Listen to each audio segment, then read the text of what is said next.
Bharatiya Janata party દેશના યશસ્વી અને તપસ્વી પ્રધાનમંત્રી નરેન્દ્રભાઈ મોદી સાહેબના નેતૃત્વની અંદર ગૃહમંત્રી આદરણીય અમિતભાઈ શાહ સાહેબના માર્ગદર્શનમાં ગુજરાતના મૃદુ અને મક્કમ મુખ્યમંત્રી ભૂપેન્દ્રભાઈ પટેલ સાહેબની જે ડબલ એન્જિનની સરકાર છે, વિકાસના કાર્યોને નીચે સુધી લઈ જવા માટે ગુજરાતના યશસ્વી પ્રદેશ અધ્યક્ષ શ્રી જગદીશભાઈ વિશ્વકર્માના નેતૃત્વમાં પાર્ટીના કાર્યકર્તાઓ નીચે સુધી ગયા છે।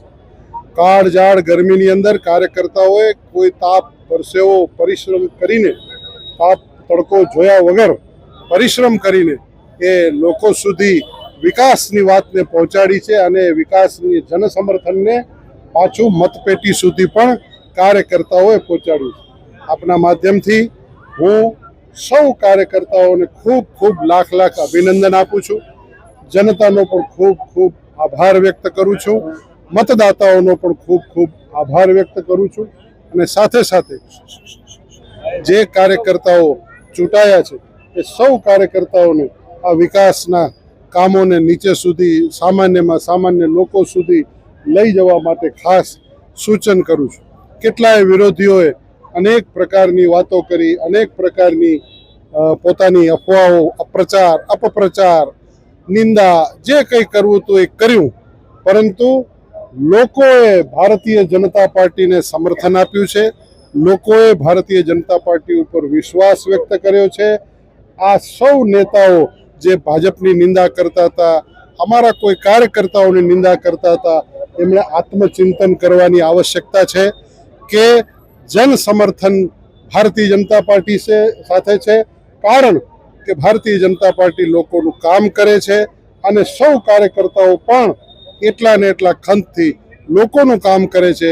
માટે જનતાનું સમર્થન વારંવાર માંડવી નગરપાલિકાની અંદર તો આઝાદી પછી 1951માં ત્યારે નગરસભા હતી, એ નગરસભામાં પણ તે વખતે કોંગ્રેસનું શાસન નહોતું, ત્યારે પણ સ્વતંત્ર પક્ષનું શાસન હતું અને ત્યારે પણ અપક્ષોનું પણ શાસન હતું। એ રીતે કોંગ્રેસને ત્યારે પણ માંડવીએ જાકારો આપ્યો હતો।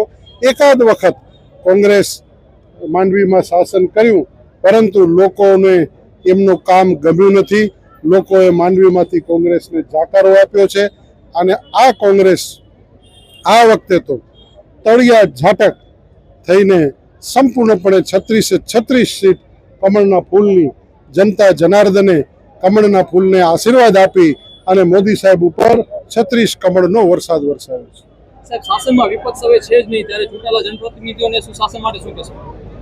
જનપ્રતિનિધિ 36 જ્યારે ભારતીય જનતા પાર્ટીના છે, ત્યારે સૌ સાથે મળીને અત્યારથી જ લોકોની વચ્ચે તમે ગયા છો, મત માગવા માટે ગયા છો, ત્યારે જે પ્રશ્નો આવ્યા હોય એ પ્રશ્નોનું હલ કરજો।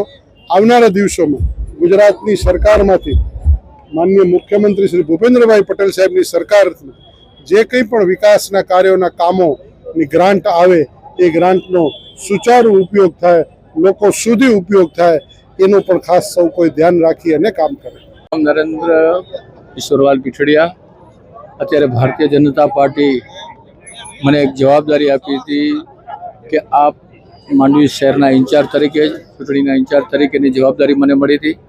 એના ભાગરૂપે ભારતીય જનતા પાર્ટીના સૌ કાર્યકર્તાઓને મળીને અમે આખી એક વ્યૂહરચના ગોઠવી, જેથી કરીને એક ભ્રામક પ્રચારોમાં જે રીતે કોંગ્રેસ કરતી હતી એનો અમે ખાટલા બેઠક, શહેરી બેઠક, મહિલા મોરચાઓ દ્વારા, અમારા યુવા મોરચા દ્વારા વિવિધ સ્થળોએ જઈ અને જે રીતે કાર્યકર્તાઓએ કામ કર્યું એની ફળશ્રુતિ છે। ભારતીય જનતા પાર્ટીના કાર્યકર્તાઓને નતમસ્તક પ્રણામ કરું છું, કારણ કે આ કાર્યકર્તાઓની પાર્ટી છે। કાર્યકર્તાઓ થકી જ આટલું સારું રિઝલ્ટ મળી શકે અને કાર્યકર્તાઓને જ આભારી છે આ જીત। આપને ધ્યાન ઉપર દોરું તો આવી જીત ક્યારે અગાઉ પણ કોઈ પણ પાર્ટીને મળી નથી અને ભારતીય જનતા પાર્ટી જ્યારે આટલું જબરજસ્ત સારો દેખાવ માંડવીમાં કર્યું છે, ત્યારે હું લોકોને પણ એટલો વિશ્વાસ સાથે પૂર્વક કહીશ કે આપના અમારા ઉપરના વિશ્વાસને અમે હંમેશા સાર્થક માટે રહીશું। આપના દરેક કામ માટે અમે અગ્રેસર રહીશું। અમે અમારા કાર્યકર્તાઓ જે ચૂંટાયેલા પ્રતિનિધિ ગયા છે એમને પણ વિનંતી કે લોકો સાથે રહેજો, લોકો વચ્ચે રહેજો. મિત્ર, આ જ જે માંડવીની પ્રજા તમને એટલા ખોબા ભરી ભરીને કોઈ પણ ગામના કોઈ પણ કામમાં, કોઈ પણ રીતમાં, કોઈ પણ ભ્રામક પ્રચારોમાં ના આવીને આપણી સાથે રહી છે, ત્યારે આપના કામ માટે પણ, એમના કામ માટે પણ આપ પણ એટલા ને એટલા સક્રિય રહેજો એવી આપ સૌને વિનંતી.